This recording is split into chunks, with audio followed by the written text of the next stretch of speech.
माता की, भारत माता की।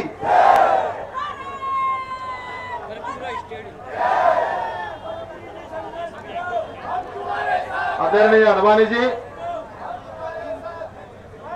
आदरणीय सुषमा जी, आदरणीय अरुण जी, आदरणीय डॉक्टर जोशी जी, राजनाथ सिंह जी, भारतीय जनता पार्टी के सभी श्रेष्ठ नेतागण और हजारों की संख्या में उपस्थित कांग्रेस सरकार ने जो तानाशाही के मार्ग से जो दमन किया है, उसके खिलाफ अपनी भावना व्यक्त करने के लिए यहां इकट्ठा हुए हजारों मेरे भाई और बहनों, परसों की घटना, उसका वर्णन आप सब लोगों ने सुना है। मैं लखनऊ में था और रात को मैंने 12 बजे एक टीवी इंटरव्यू देने के बाद जब सोने के लिए गया तो मैं न्यूज सुनने के लिए मैंने टीवी शुरू किया, तो रात के 2 बजे तक मैं लगातार वो सब बातें देख रहा था। वो देखते देखते मेरा मन इतना व्यथित हुआ कि मेरी नींद भी गायब हो गई। महिलाएं दौड़ रही थी, बच्चे असहाय थे, ज्येष्ठ नागरिक नीचे गिर रहे थे, पुलिस की लाठियां बरस रही थी, अश्रु गैस छूट रहा था और उतने में अश्रु गैस के कारण पुलिस वालों ने जो स्टेज था उसको भी अंगार लगा दी और इतना एक दृश्य दिख रहा था कि रामदेव बाबा बहुत ऊंचाई से नीचे कूद गए। दुर्भाग्यवश ये जो बातें हमारे देश में हुई, इसकी जानकारी मीडिया के द्वारा पूरे देश में पहुंची। हमारी देश की जनता सहिष्णु भी है और संवेदनशील भी है। लोकतंत्र हमारी निष्ठा है और स्वाभाविक रूप से लोकतंत्र में शांतिपूर्ण मार्ग से महात्मा गांधी जी ने जो सत्य और अहिंसा का मार्ग दिखाया, उसी मार्ग पर यह सत्याग्रह अनशन का कार्यक्रम वहां चल रहा था। किसी ने पत्थर नहीं उठाया था, किसी ने पुलिस के साथ कोई संघर्ष नहीं किया था, कोई मुर्दाबाद के भी नारे नहीं हो रहे थे। बड़ा दुर्भाग्य का विषय है कि कांग्रेस पार्टी के नेताओं के मन में क्या आया। एक दिन पहले इन्हीं रामदेव बाबा को मिलने के लिए 4 कैबिनेट मंत्री और गवर्नमेंट के उच्च पदस्थ अधिकारी हवाई अड्डे पर गए। तब बाबा बड़े संत थे, बड़े महान थे और उनसे चर्चा का सिलसिला शुरू रहा। उनकी बातें मांगने के बारे में स्वीकृति दी गई। कपिल सिब्बल बार बार कह रहे थे कि ये बात हमने कही, अब हमने मान्य की है।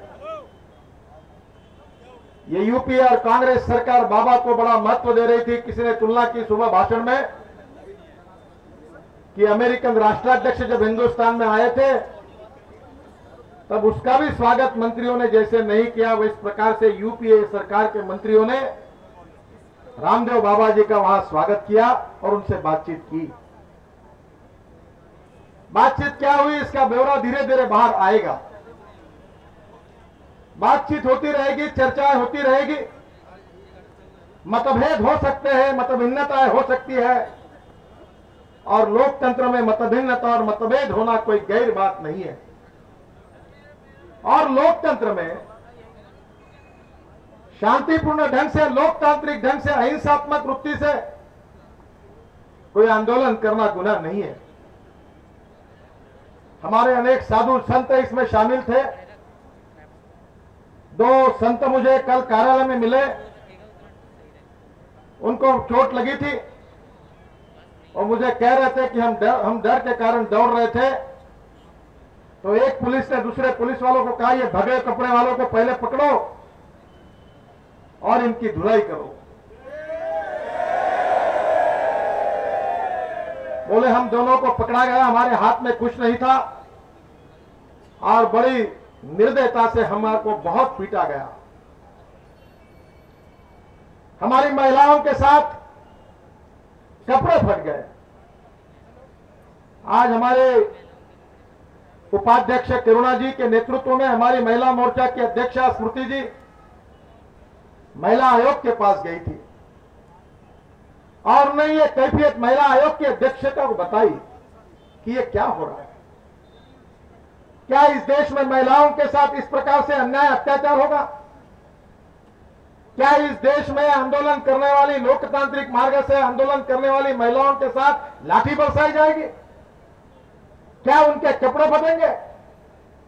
क्या उनको पैरों के नीचे तोड़ा जाएगा? छोटे बच्चों के ऊपर डंडे तो बरसे हैं और जो 65-70 साल के थे उनके हाथ पैर तोड़ दिए गए। बड़ा दुख दर्द का विषय है कि आज सुबह रामदेव बाबा जी के जो स्वीय सचिव है आचार्य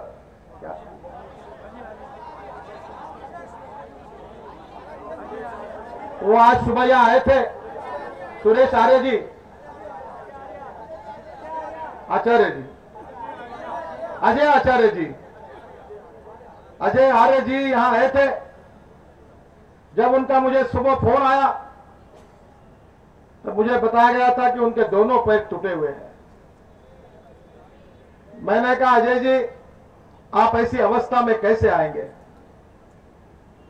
बोले नितिन जी मेरा निग्रह है, मुझे लोग उठाकर आएंगे। जिस निर्दयता के साथ हम सब लोगों को पीटा गया है, मैं अपनी भावना 1 मिनट वहां आने का कर व्यक्त करना चाहता हूं, मुझे आने दीजिए।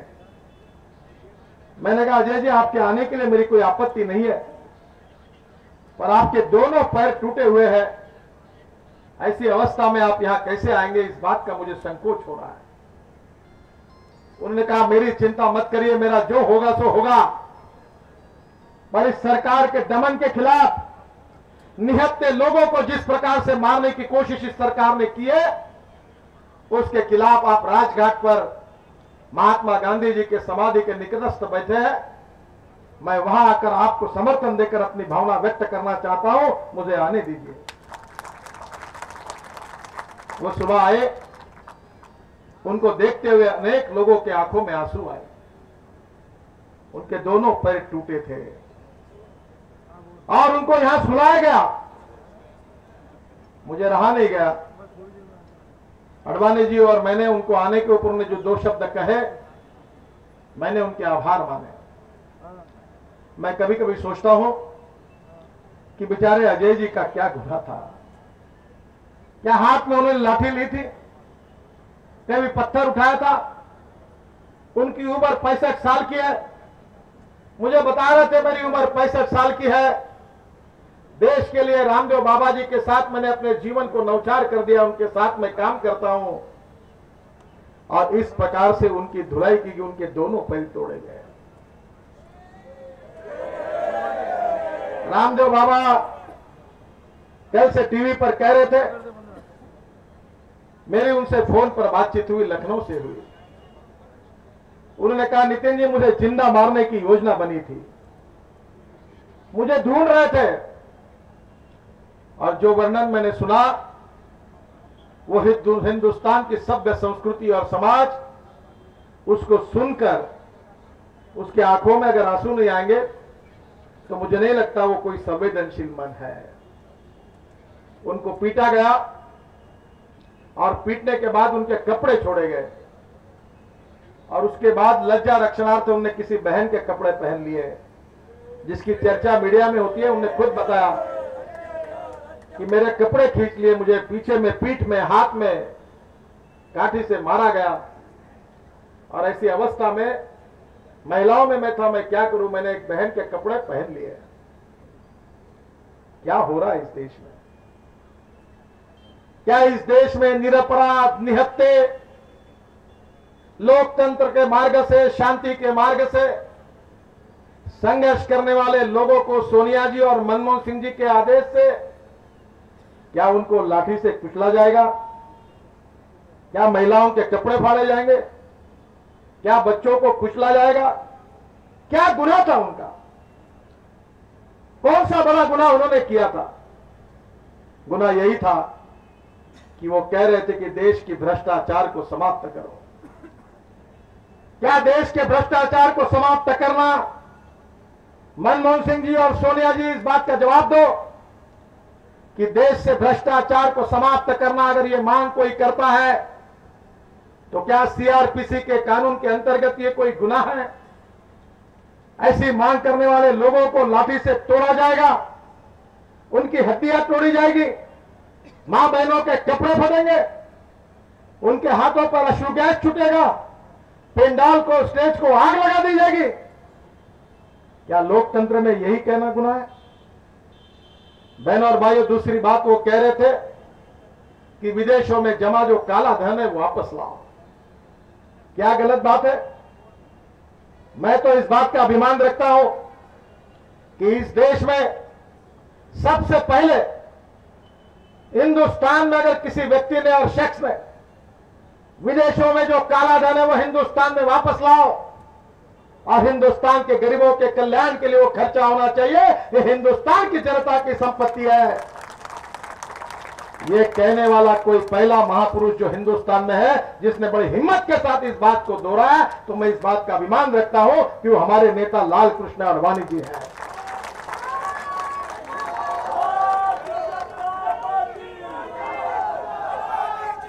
आडवाणी जी की बातों की मजाक उड़ाई गई। आडवाणी जी की बातों के बारे में कांग्रेस के नेताओं ने इस प्रकार से कहा कि बिल्कुल उनके बात में कोई मतलब नहीं है। और मैं याद करता हूं कि उस समय हमारे प्रधानमंत्री मनमोहन सिंह जी ने दोहराया कि हम 100 दिन में काला धन वापस लाएंगे। ये कांग्रेस पार्टी ने और मनमोहन सिंह जी ने कहा। क्या हुआ 100 दिन में? काला धन वापस आया? लोग चर्चा करते कि काला धन वापस कैसे आएगा। हमारे पार्टी के वरिष्ठ उपाध्यक्ष शांता कुमार जी संसद के प्रतिनिधि के रूप में यूनो में गए थे। यूनो में जब इसकी बात हुई, चर्चा हुई, शांता कुमार जी वहां उपस्थित थे। तब इस बात की चर्चा जब हो रही थी तो स्विट्जरलैंड के प्रतिनिधि खड़े हुए और उन्होंने कहा कि ये लांछन हमारे देश पे बार बार लगता है। आप आपके देश के कानून में सुधार करो, हमारा देश पूरा सहयोग करने के लिए तैयार है। आपके कानून को रेटिफाई करो, हम आपका पैसा काला धन वापस करने के लिए तैयार है। उसके बाद फिलीपाइंस और पेरू जैसे छोटे देशों ने उनके देश के जो लोगों का काला धन था उसको वापस लाया। यूएसए, जर्मनी, वो इस मिशन में यशस्वी हुए। पर आज हमारे देश की हालत कितनी खराब है। मैं जिस क्षेत्र से आता हूं उस रीजन में करीब 20,000 से ज्यादा किसानों ने आत्महत्या की है। इस देश में पिछले 4-5 साल में अगर हिसाब लगाएंगे तो 10 लाख किसानों ने आत्महत्या की है। महंगाई आसमान पर जाकर पहुंची है। इन्फ्लेशन का रेट 18% है। और हमारे मनमोहन सिंह जी की सरकार कहती है कि जिसका इनकम 21 रुपए से ज्यादा है वो अमीर व्यक्ति है। बहनों और भाइयों, 21 रुपए की कमाई कमाने वाला व्यक्ति अमीर कैसे हो सकता है? यह कौन से अर्थशास्त्र की व्याख्या है? बहनों और भाइयों, मुझे एक पत्रकार ने पूछा कि इस प्रधानमंत्री को अगर 100 में से कितने मार्क देंगे, अर्थशास्त्री प्रधानमंत्री है, आप कितने मार्क देंगे? तो मैंने कहा कि अगर देना है तो सब कोशिश करने के बाद भी 100 में से 25 मार्क भी इनको दे नहीं सकते। ऐसी इनकी केस है, पूरी फेल है। आज आम गरीब आदमी मर रहा है।